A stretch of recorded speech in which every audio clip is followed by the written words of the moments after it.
All right, thanks for indulging me with that. See if I can.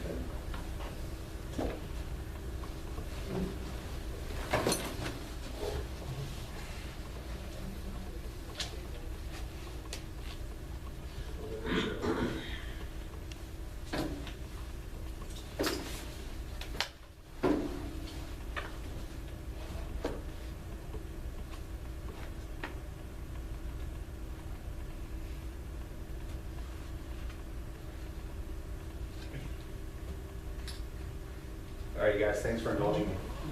So, who do we have here? We have some EMT paramedics, all EMT paramedics. What else? Who else is here? Fireman.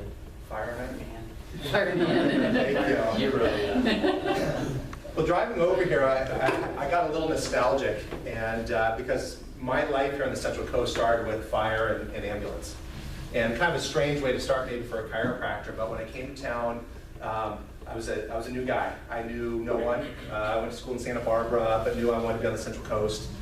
And I came up here and I called up the fire department and I said, hey, can I come over and do a healthcare talk? And they said, sure.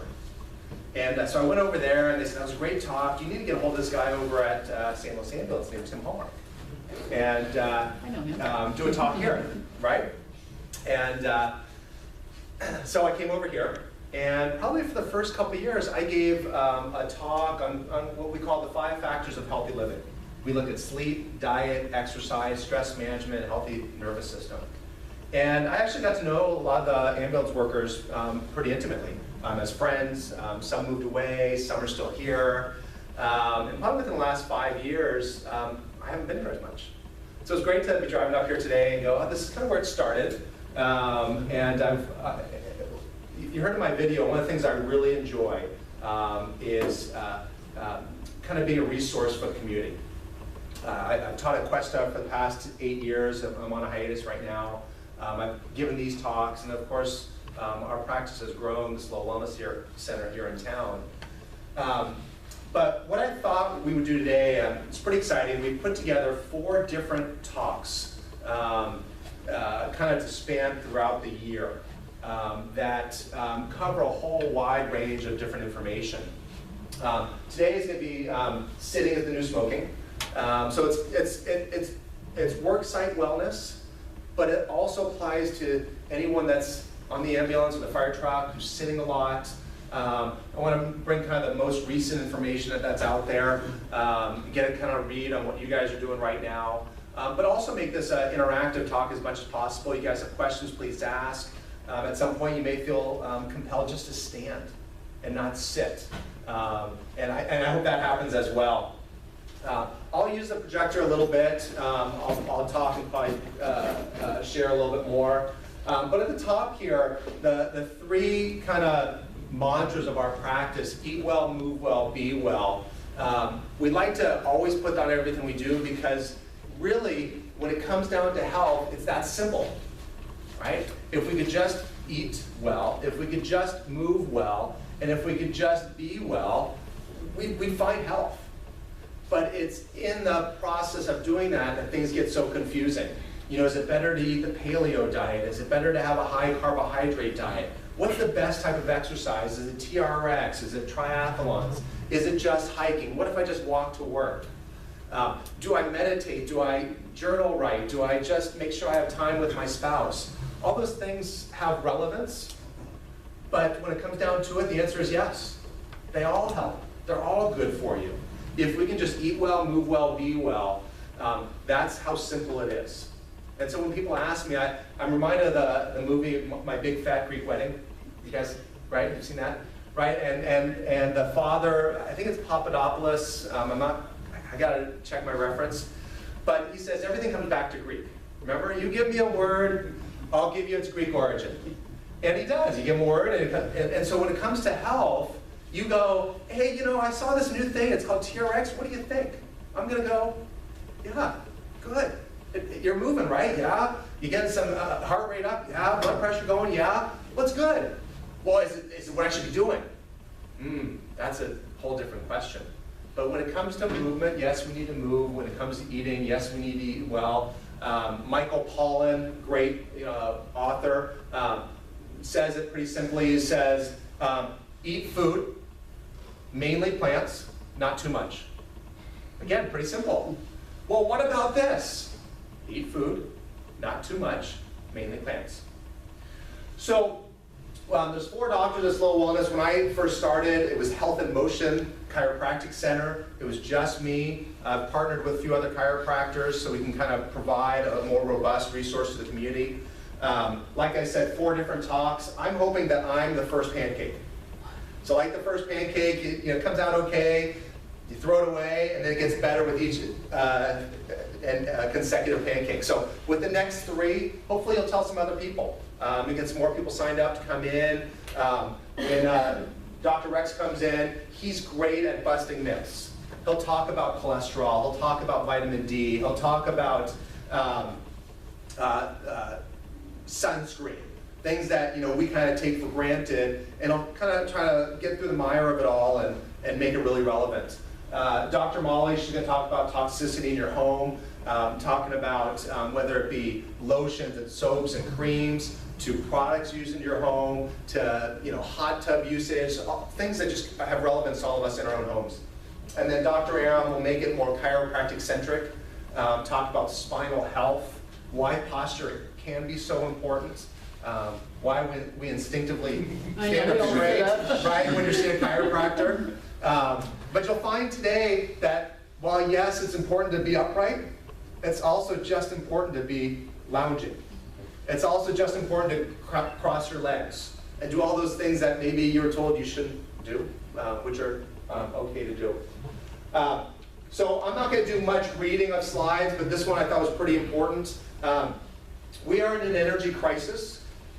The world has stopped moving. Just a few generations ago, physical activity was an integral part of daily life. And now we're at a point where physical inactivity seems more like the norm, right? We sit and we go, well, that's normal. We use comments like, have a seat so we can have a talk. When, 50 years ago, we didn't sit as much. And when we look at today's health conditions, the things that you guys all see as emergency response individuals, we're kind of at the point where sitting is what we call the new smoking. And here's the perspective I come from. There was a time when doctors would talk to their patients while smoking, right? There was a time when athletes would smoke before they participated in an athletic endeavor. And it was kind of seen as, well, maybe there's some health benefits of smoking. Well, no one in this room today would even for a moment entertain the idea that smoking is good for you, right? Right? We now know it contributes to heart disease, diabetes, overweight, cancer, all these other things. Smoking kills, right? No one disagrees. Sitting, we've seen as benign for so long. Well, of course, we have to sit. It's in our job description. We just worked out. We just have to get across the country. We have to sit. But more and more research is coming out. It causes morbidity. It causes mortality. It's so much so when someone comes in from their office environment and they scratch their head, they go, I don't know why, but I got back pain. And I've had it now for the past year. I exercise, I take care of myself, it doesn't run in the family, I just don't know why I have back pain. What do you do? Well, I'm a secretary somewhere, but I don't know why I have back pain. And it's like, well, there it is, right? We know the cause. And so sitting is now the new smoking. That's what I want to talk about today. I want to give you some relevant information. Like I said, you feel compelled to stand up, please do. We'll go ahead and get started. Just back a slide. Movement does matter. That's the point of today. I'll get to a slide that is probably the most important of all today, and I'll go over a little more in depth. Here's a picture I found online. Perfect, right? There's your quintessential doctor smoking a cigarette and then recommending Camels. I don't think we'll see many people doing that today. This one's great. I don't know if you can see from far away. This is an ergonomic chair. And up here I have worksite ergonomics needs to get out there, and you can fill in the blank. This is an ergonomic chair designed both for sitting and standing. It's an exoskeleton, meaning that it does for you what you're supposed to do for yourself. And that's really what's so wrong with sitting. When you sit, your muscles go on vacation. They don't have to work hard. I don't see anybody struggling to keep from falling over, right? Sitting's pretty easy. So we think here, well, gosh, look at this. We got something to support our spine. We got something to support our rear end. And we can sit, and when we get tired, it'll bring us up, and now we can stand. Terrible for us. And this is where worksite ergonomics has really done us a disservice. We said, hey, let's make it such a comfortable chair for you that sitting is really an option. And yes, we provide comfort for people. Yes, we allowed for increased productivity. But what we did in the process is we encouraged people to sit for longer. And now we're seeing the results of that, which is, like I mentioned, anything from high blood pressure to poor respiratory rate to poor circulation to disease processes and ultimately mortality as well. So worksite ergonomics needs to get off its rear end. Looks like the camera's still following me, so that's good. Pretty simple. Our body is designed to move. And it's designed to move throughout the day. If we look at some statistics, or at least just some benefits of movement, and I'm looking around here, we've got a health conscious group here, which is fantastic. But I think you guys know this. Improved circulation, increased burning of blood sugar and fat, decreased systemic inflammation. That's the hot topic today. You know, hey, take fish oil, it reduces inflammation. Cancer, heart disease, stroke, all systemic inflammatory diseases. Well, movement, we know, decreases that. Increases memory and brain performance. Ever wonder if you've had a full day shift of sitting, why when you get home, you're exhausted? Right? If you've sat all day, you should be energetic. You should be able to get up at the end of the day and go, okay, I'm ready to do my triathlon. I'm ready to go because I have so much energy, but that's actually what doesn't happen. Digestive issues. We see people on acid reflux protein inhibitors. We see people on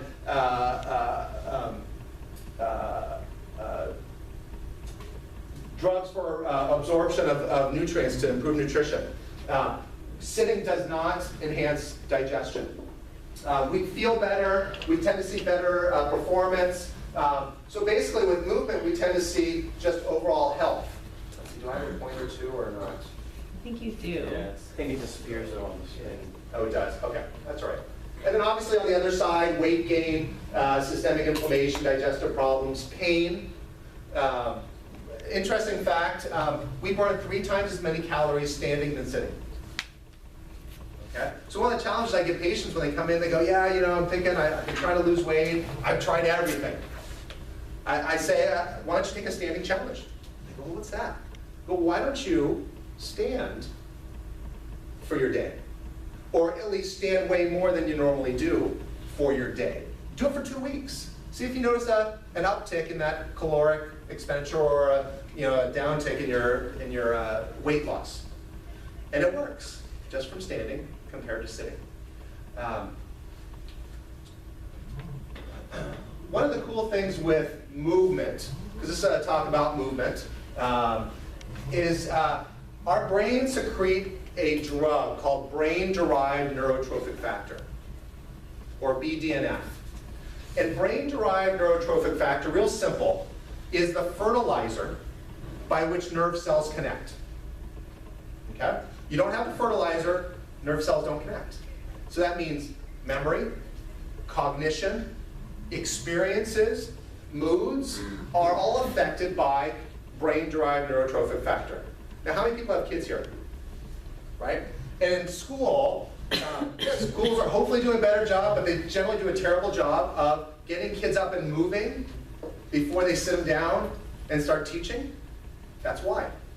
If you can get that fertilizer rich with movement and then teach them a few things, they learn better.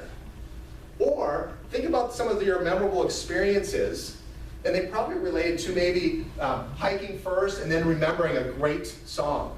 Or being on a trip where you walked a long period of time and then you had just a memorable experience afterwards. Or a great workout and then meeting a friend afterwards, you were just like, that was a great interaction. Brain-derived neurotrophic factor, essential with movement, doesn't happen with sitting. That's why our brains go kind of foggy after sitting for so long. Here's some stats. It's a little far from the back. Generally, on average, I think slow is a little bit below average when it comes to sitting. But if you think of your average work day for a lot of people, it's you wake up, you sit for breakfast, you hop in the car, you drive 20, 30, like I said, St. Louis, maybe 5 or 10 minutes, maybe longer for the big cities. You get to work, you sit. You go for lunch, you sit some more. You come home, you have dinner, you sit. Watch some TV, sitting, and then you go to bed. Huge part of our day spent sitting. Over 64 hours a week sitting, 9 hours per day throughout our day. This is a 2012 study. I think that's pretty significant. Like I said, I think St. Louis is probably a little bit lower than this. Average desk-bound male, 5,000 or 6,000 steps per day. If we compare it to what we can in this country, which is the Amish, who are much more active, much more like probably our agrarian 50 years ago lifestyle of 17,000 steps per day. Technology has robbed us of a lot of movement throughout our day. That's kind of the crux of it. I know some people are wearing Fitbits now. I don't see any on people that can assess calories burned, sleep habits, steps taken. I had a patient yesterday, she was excited. She's like, I hit 12,000. And she said, wow, I'm still below what an Amish person does on a regular basis. But she was pretty happy, 12,000. So technology, and that could be technology, again, work environment, but also involves sitting in the rig, for your shifts. Fortunately, like I said, I think you guys get up, you move around more. You're not sitting forever in the truck, but I know there's a lot of sitting that goes on. Canadian study, this is a pretty significant one. When I was giving a talk at Good Morning Slow Chamber of Commerce, about 300 people, and I get to this slide, pretty somber. The more time you spend sitting, the earlier you die. Right? Pretty somber. And I started hearing people laugh. And I was like, what did I say? And I look up, and I don't know if anybody knows Betsy Nash. She's an HR professional in town. She's standing up. Because by this point, she gets it. Sitting sucks, and we need to stand more. And so she's standing up. Everybody else is kind of laughing at her, but she's taking a stand. It was remarkable, and I could have planned it better, but pretty significant. The more time you spend sitting, the earlier you die. And so we look at all the things that you guys are responding to, kind of those chronic lifestyle disease processes, the heart disease, the cancer, the stroke, the diabetes. I bet you can ask them what they do, and a lot of them will say, I sit for a tremendously long time. I am inactive. I don't move on a regular basis. The body shuts down. So this is a slide I want you guys to kind of burn in your memory. Because the old message both with smoking and with exercise is if you do either, make sure you exercise to offset both. I was at the gym yesterday, and a guy was playing racquetball, and I just walked by. I was looking at his stuff that he had laid aside. He had his sunglasses, his keys, his phone, and his packet of cigarettes. And it struck me. It's like, wow. Okay, but he's exercising, right? He's offsetting that smoking. Well, the research doesn't support that as much anymore. You take a fit individual, a runner, a cyclist, a triathlete, and you compare them to a couch potato. The athlete works out in the morning before they go to work. The couch potato doesn't. You send them both to the work, same job. You check their risk factors, end of the day. There's no difference in their risk factors. Meaning that while they are exercising, it's great for you. It's great for your heart, it's great for your lungs, it's great for your overall well-being. In terms of what sitting does for you, it negates them. So the new message is not, hey, exercise to offset both. The new message